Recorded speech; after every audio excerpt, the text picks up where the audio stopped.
Hello friends. सबसे पहले तो मैं आज आप सभी लोगों को बहुत बहुत बहुत ज़्यादा थैंक यू बोलना चाहती हूँ कि आप लोगों ने मेरे चैनल को इतना लाइक किया, सब्सक्राइब किया और इतना सपोर्ट किया और अपना इतना विश्वास दिखाया।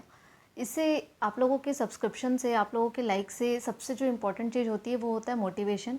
हमको लगता है कि हाँ, हम सही आप लोगों के लिए कंटेंट बना रहे हैं, सही टॉपिक पे वीडियोस लेके आ रहे हैं और इससे आप लोगों की हेल्प हो रही है। तो इसके लिए thank you thank you thank you so much कि आपने इतने कम टाइम में मुझे इतना सपोर्ट किया है और अपना सपोर्ट आप लोग ऐसे ही बनाते रहिए। मैं आप लोगों के लिए बहुत अच्छे अच्छे वीडियोस लाने की कोशिश करूँगी। अगर आप लोगों को ये वीडियो अच्छा लगता है तो प्लीज़ इस वीडियो को लाइक कीजिए, चैनल को सब्सक्राइब कीजिए और अपने दोस्तों के साथ भी शेयर कीजिए। हम जितने भी रिसेंट में एग्ज़ाम होने वाले हैं, चाहे वो छात्रावास अधीक्षक का हो, शिक्षक भर्ती का भी जो अगर आता है, अभी तक तो क्लियर नहीं हुआ है, अगर आता है तो हम उस पर भी वीडियोस बनाएंगे। और national current affairs, international current affairs, Chhattisgarh के करंट अफेयर्स और छत्तीसगढ़ के जो स्टैटिक पार्ट हैं उनके सारे करंट अफेयर्स यहाँ पर कवर किए जाएंगे। तो स्टार्ट करते हैं। आज हम 29 जुलाई के करंट अफेयर्स को कवर करेंगे।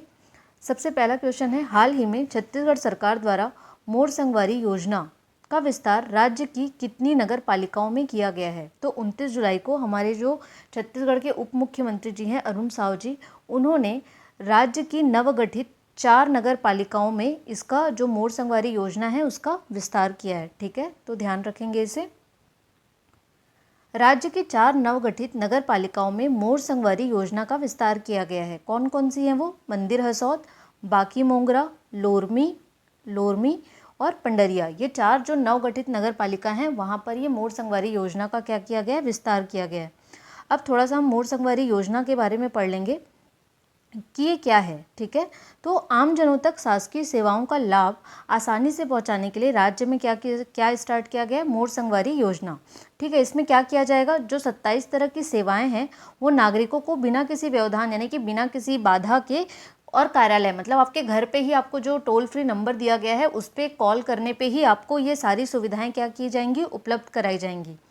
जितने भी सरकारी दस्तावेज बनाने की यह घर पहुंच सेवा है, जिसमें वर्तमान में प्रदेश के कहां कहां पे लागू है ये बताया गया है। तो जितने भी 14 नगर निगम हैं, 44 नगर पालिका हैं और 2 नगर पंचायत, वो कौन कौन से हैं? अंबागढ़ चौकी और गौरेला, यहाँ पे ये संचालित की जा रही है। आपको पॉइंट वाइज बताने का मतलब ये है कि अगर स्टेटमेंट वाइज क्वेश्चन आए तो आपसे ईजिली बनने चाहिए, है ना, तो इसको आप ध्यान रखेंगे। मोर संगवारी योजना के लिए टोल फ्री नंबर क्या जारी किया गया है? बहुत सारे क्वेश्चंस में, बहुत सारे एग्जाम्स में टोल फ्री नंबर से रिलेटेड भी क्वेश्चंस पूछे जाते हैं। तो इसका टोल फ्री नंबर क्या है? 14545। तो इसे याद रखना है। मोर संगवारी के अंतर्गत विभिन्न विभागों की 27 प्रकार की शासकीय सेवाएं जैसे राशन कार्ड, आय प्रमाण पत्र, निवास प्रमाण पत्र, जाति प्रमाण पत्र, आधार कार्ड, पैन कार्ड इत्यादि सेवाओं के लिए टोल फ्री नंबर 14545 जारी किया गया है। यह सेवाएं सभी कार्य दिवसों में प्रातः 8 बजे से रात्रि 8 बजे तक संचालित की जाती हैं। ठीक है, तो इसे ध्यान रखना है। हमने मोर संगवारी योजना को भी कवर कर लिया है। मैंने पहले भी आपको वीडियोस में बताया था कि जितनी भी योजनाएं हैं उसको आप एक कॉपी में नोट डाउन करते हुए चलिए, सरकार की जितनी भी योजनाएं हैं, और उसको 50 शब्दों में या 100 शब्दों में लिख के रखिए, है ना। तो मैंने आपको जितना बताया ये 50 से 100 शब्दों में आराम से आ जाएगा। तो ये आपके मेंस के लिए भी टॉपिक कवर होंगे। नेक्स्ट क्वेश्चन है, छत्तीसगढ़ का पहला नो डंपिंग यार्ड वाला शहर कौन सा बन गया है? बहुत ही इंपॉर्टेंट क्वेश्चन है ये। कौन सा शहर है? अंबिकापुर। ठीक है, वैसे भी अंबिकापुर को स्वच्छता से रिलेटेड बहुत सारे पुरस्कार इससे पहले भी मिल चुके हैं। ठीक है, लेकिन ये पुरस्कार, ये जो अचीवमेंट है ये पहला है कि ये छत्तीसगढ़ का पहला नो डंपिंग यार्ड वाला शहर बना है। ठीक है, तो इसे ध्यान रखना है। हाल ही में रूस के माउंट एल्ब्रूस में एनटीपीसी का झंडा लहराने वाली छत्तीसगढ़ की पर्वतारोही कौन बन गई हैं? तो कौन है? निशा यादव जी हैं, जो कि कौन है? बिलासपुर की रहने वाली हैं और ये पर्वतारोही हैं। इन्होंने अभी हाल ही में माउंट एल्ब्रूस के 18,510 फीट पर ऊंचाई पर उन्होंने अपना ये फतह हासिल किया है और वहाँ पे उन्होंने एनटीपीसी का झंडा लहराया है, क्योंकि एनटीपीसी की ये पहल से, मतलब एनटीपीसी का जो सीएसआर होता है, कॉर्पोरेट सोशल रिस्पॉन्सिबिलिटी, उसके तहत उनको ये क्या किया गया था? ये अभियान उनको सपोर्ट किया गया था। ठीक है, राज्य के किस जिले में साथी बाजार की स्थापना की जाएगी? बहुत ही इंपॉर्टेंट क्वेश्चन है ये। तो कहाँ किया जाएगा? बलौदा बाजार। बलौदा बाजार के भाटापारा में साथी बाजार की स्थापना की जाएगी। तो देख लेंगे साथी बाजार क्या है। ठीक है। तो साथी बाजार की स्थापना बलौदाबाजार जिले के भाटापारा में की जाएगी।